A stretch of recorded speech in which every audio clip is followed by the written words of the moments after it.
ganito ganyan daw. Sige, dito tayo kay Erwin Tulfo.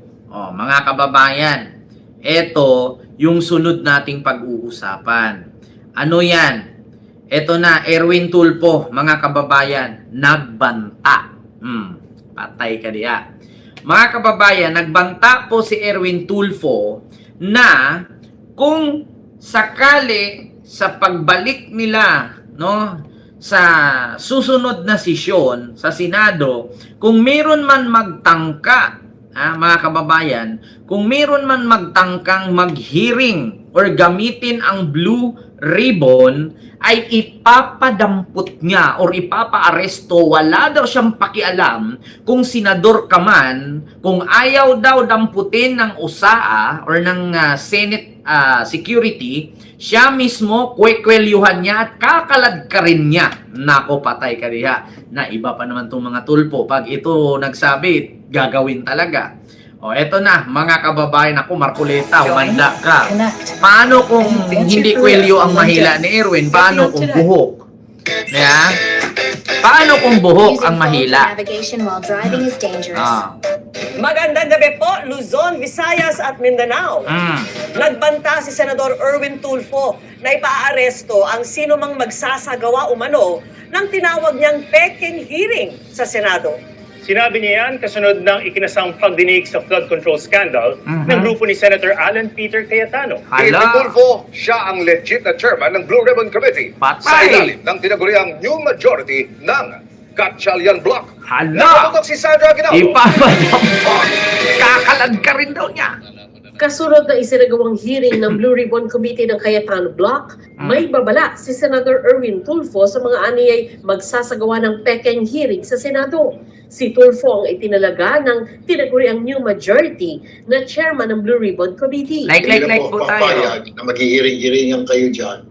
At I will have you arrested. Like po. Kahit na senador ka, kahit na sinasabi mong matanda ka na, ilang taong ka na sa Senado. Ala, kahit sinabi mong senador ka, kahit sinabi mong matanda ka na, nako si Marcoleta to, alam naman si Alan Cayetano, hindi man to matanda. Tapos ilang taong ka na sa Senado, wala pang taon yan, Senator Erwin. Maawa ka naman. Senator Erwin ha, pag hinila, kwelyo ha, hindi dito.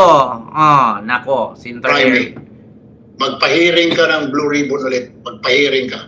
I don't care kung dati kang Senate President, dati kang Speaker of the House, I don't give up. Talagang papahuli kita. Kung hindi papahuli, kung ayaw ng usa, bibit-biting kita, kwikwelyuhan kita, palalayasin kita dyan sa floor na yan.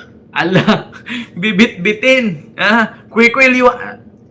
Make sure, Senator Erwin, na kwelyo ha, hindi buhok, Senator Erwin. Kasi kapag buhok na, malaman talaga natin na hindi totoo kasi natanggal. Baka sasabihin na, Kuya, natanggal. Baka sasabihin na, Senator Erwin, Erwin, natanggal. Because I am the legitimate Blue Ribbon Chairman.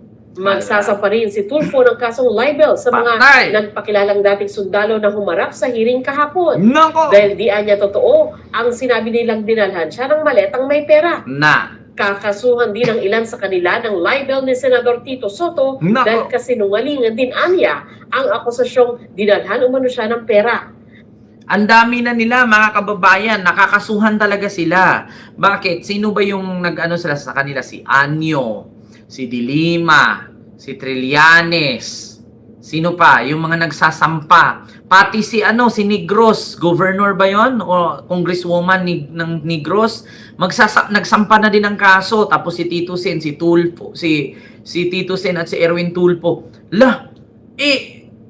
Paano na yan? Napakadaming counts na yan.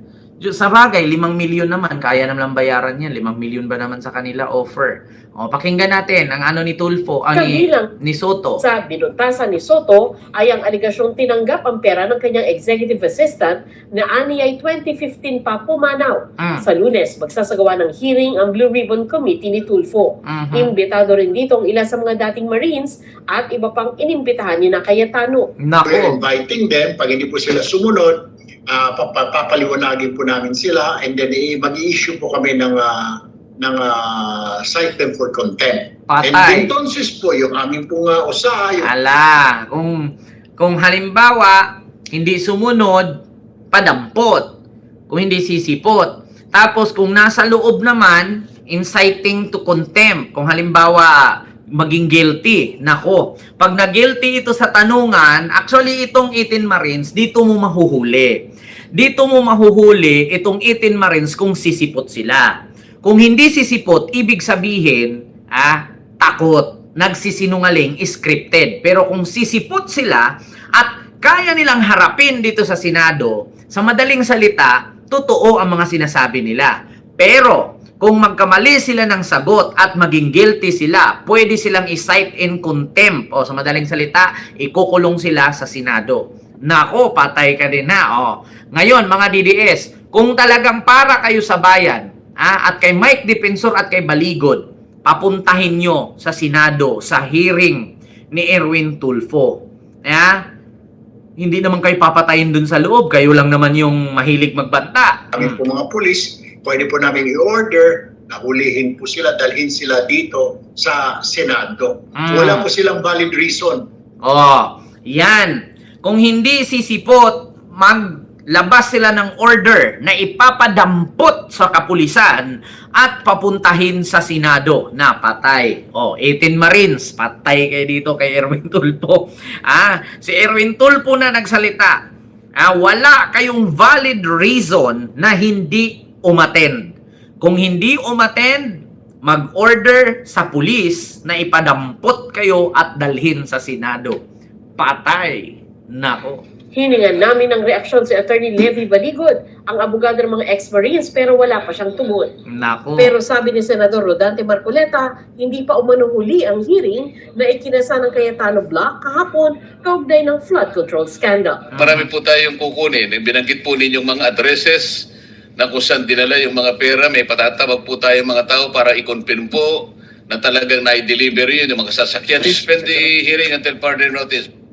Naka-adjourn sinedya na ang Kongreso hanggang July 26. Sa July 6 naman, inaasahan ang pagsisimula ng impeachment trial.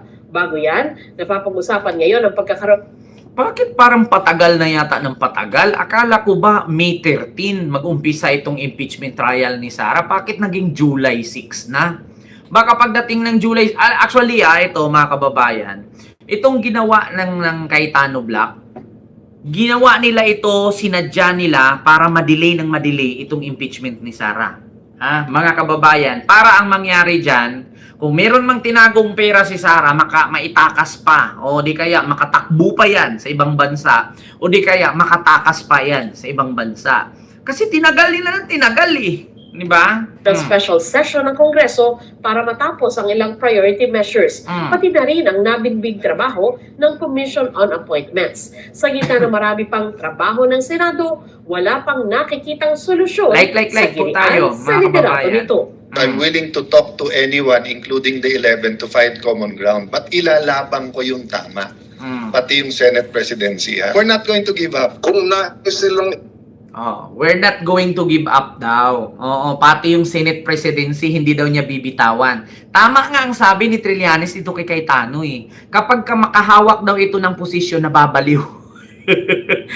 Totoo yan mga kababayan, sabi ni Trillanes. Kapag ka nakahawak yan siya ng posisyon, nababaliw, natataranta.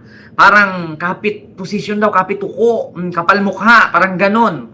Ganyan. So like po tayo, mga kababayan. Ako, patay ka din na si Erwin Tulfo na question, nagsabi. dalhin nila sa korte. Maraming mga law deans na naglabas na ng statement, sinusuportahan Ang ating posisyon. ang ating posisyon. Legitimacy has already been recognized by The office of the President. by Malacanang, by the House of Representatives. Usap So kung ni-recognize yan ng Malacanang at House of Representatives, so si Gatchalian nga at grupo nga ng Gatchalian Block ang legitimate. Tapos ngayon mga kababayan, eto pa. Si Loren Ligarda at si John B. Cremulya nagchismisan. Hindi alam ni Loren na ang katabi pala niya media na.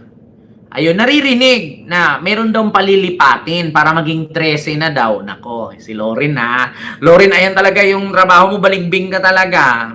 Ayun o, pakinggan nyo. Usapan naman ngayon ang tagpong ito kahapon ng diskusyong ito ni Senadora Loren Legarda at DILG Secretary John Vic Rimulya. Kasolusyon sila. Napalipat ko ng isa sa amin para process sila. Okay. Tapos Oh, ayan ha. Sabi mismo ni Lorin yan. Ipapalipat ko ang isa sa amin sa kanila para 13 na sila, para legal ang grupo nila. Oh, ayan na mga kababayan, si Loren Legarda mismo nagsabi para maging legal daw ang grupo. So ibig sabihin, trinaydor. Utang ina mga kababayan, trinaydor na ni Loren si Cayetano. Nako, Loren, masali ka na sa maleta nyon. Sunod hearing, nandun ka na naman sa maleta. Sinabi ko sa'yo. Hindi alam ni Loren, mga kababayan, na andun yung media naka-record. Ayan o. Sabi ni Loren Legarda, ganito. Ito ang solusyon. Ipapalipat ko na lang ang isa sa amin para 13 na sila. Tapos, sabi ni John Vic, okay. Maayos. Tapos, para maayos, tapos magbutuhan, diligal na sila. Sabi naman ni John Vic, okay. Diba? Tama? Nang tanungin namin si Rimulya, sinabi nitong nire-lecturean siya ni Legarda kaugnay sa interpretasyon ng majority sa Senado. Nung mga oras na yun, may media na malapit sa kanila na nakita naman ni Legarda. Sabi ni Rimulya, tumahimik na lang siya at tumango. Sinusubukan pa naming makuha ang panig ni Legarda. Sabi pa nga ni Loren Legarda dun sa newscaster, bakit nyo kami kinukuhanan? Nandyan pala kayo, bakit kayo nakikinig? Palpak! Nako, patay ka dyan, Loren Legarda. Nako, mapilitan si Loren lumipat, maging 14 na. Mga kababayan, magiging 14 na ang grupo ng Gatchalian Black. Kasi alam ko, pag initan talaga to si Loren, I'm sure, and we sure, and you sure, and future. Mga kababayan, pag initan talaga to si Loren, nakita Oo, napapalipatin daw niya ang isa sa kanila, galing kay Cayetano, para maging 13 na at legal na. Tapos pag butuhan, okay na. So, sa madaling salita, ano to, binabypass ni Loren si Cayetano? Kaya inano niya? Tinatraidor niya.